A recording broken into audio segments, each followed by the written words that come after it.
نن اکثر جماعتونو سره خواته خي طرف ته ګس طرف ته یا مخکې وروستو قبرستان وي یا د جومات لاندې بیسمنټ کې قبرستان وي یا اکثر په ښاریو کې په جومات کې یو طرف ته قبر وي.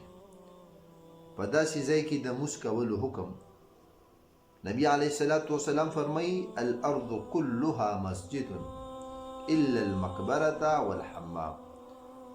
دا ټول ځمکه د الله رب العالمین د سجدې دپاره ګرځولې ده، یعنې ځای د سجدې دی، جومات دی، سوا د مقبرې نه او حمام نه.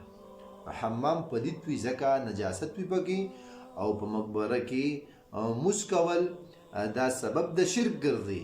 په دې وجه باندې کومو جوماتونو کې چې دننه قبرونه وي یا کومو جوماتونو سره خواوشا کې قبرونه وي، دغې جومات کې د مونځ کولو نه ځان ساتل پکار دي.